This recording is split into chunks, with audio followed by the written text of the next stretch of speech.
Class 10 subject mathematics और exercise 6.4 का, ठीक है। और प्रश्न संख्या 4 है, यदि दो समरूप त्रिभुज का क्षेत्रफल बराबर हो तो सिद्ध कीजिए कि वे त्रिभुज सर्वगसम होते हैं, ठीक है। तो सबसे पहले हम आपको एक्स्ट्रा जानकारी में बता देते हैं कि समरूप क्या होता है और सर्वगसम क्या होता है, ठीक है। तो समरूप जिसका डिजाइन एक जैसा हो और साइज अलग अलग हो सकता है, ठीक है। डिजाइन एक जैसा हो, देखो इसका डिजाइन ये त्रिभुज है और ये भी त्रिभुज ही है, ठीक है। डिजाइन सेम है लेकिन इसका साइज जो है ना अलग अलग है, ये थोड़ा छोटा लग रहा है, ये थोड़ा बड़ा है, ठीक है। या फिर ऐसे इससे समझो, ये त्रिभुज है और ये भी त्रिभुज है।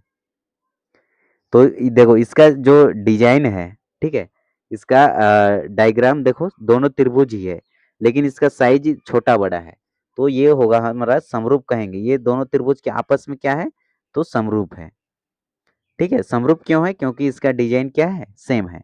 और सर्वगसम कब होता है, डिजाइन और साइज एक जैसा हो, मतलब ये जितना बड़ा रहेगा उतना बड़ा ये भी होना चाहिए, डिजाइन भी सेम होना चाहिए और इसका आकार भी, साइज भी सेम होना चाहिए, इसको कहते हैं सर्वगसम, ठीक है। तो उसी चीज को यहाँ एग्जाम्पल से समझाए थे। ये सर्वगसम का एग्जाम्पल है, दोनों सर्कल है सेम रेडियस का और ये दो वर्ग है जो कि दोनों बराबर है, ठीक है।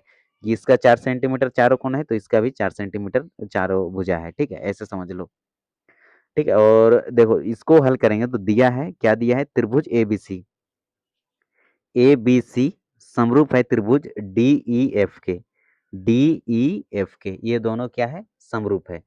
तथा तथा त्रिभुज एबीसी का क्षेत्रफल इक्वल टू होगा त्रिभुज डीईएफ का क्षेत्रफल के, त्रिभुज एबीसी का क्षेत्रफल बराबर होगा डीईएफ के क्षेत्रफल के बराबर होगा।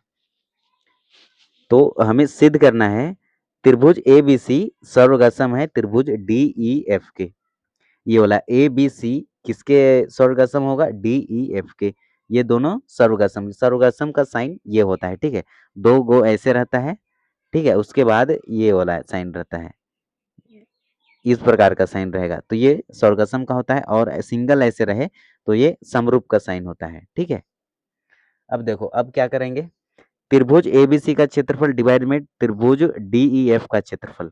हम जानते हैं ना, दो समरूप त्रिभुज का क्षेत्रफल का अनुपात, ये समरूप त्रिभुज का क्षेत्रफल का अनुपात मतलब बटा, ये इक्वल होता है उसके संगत भुजाओं के वर्गों के बराबर होता है। संगत भुजा मतलब ये ए बी लिए तो डी एफ लेंगे, बी सी लिए तो इसके डिवाइड में ई एफ लेंगे और ए सी लिए हैं तो इसके बटा के नीचे में डी और एफ लेंगे, तो ये होता है संगत भुजा, ठीक है। तो ए बी डिवाइड में डी एफ डी ई और equal to b c divide में e f equal to a c divide में डी एफ की whole power two whole power two whole power two, मतलब इसके संगत भुजाओं के वर्ग, मतलब वर्ग मतलब स्क्वायर करेंगे उसके बराबर होता है, कहने का तात्पर्य।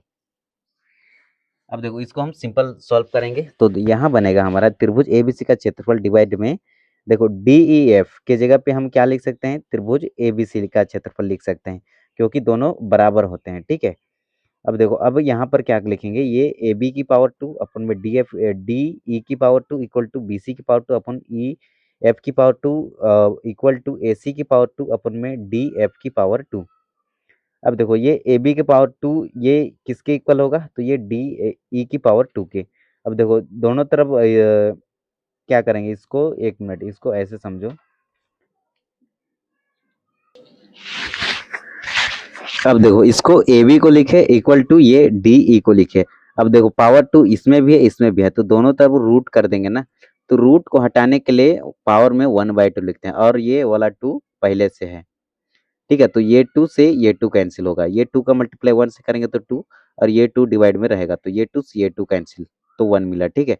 तो देखो ये बी सी की पावर रूट चढ़ा देंगे दोनों तरफ तो ये रूट से ये 2 कैंसिल हो जाएगा, ठीक है। रूट हटाने के लिए 1/2 लिखते हैं और ये 1/2 का पावर 2, इसका मल्टीप्लाई 1 से होगा 2 डिवाइड में ये वाला 2, 2 से 2 कैंसिल आउट 1, ठीक है। अब देखो 1 ए बी के पावर में 1 छिपा रहता है तो डायरेक्ट ए बी होगा इक्वल टू डी ई, ठीक है, ये वाला डी ई।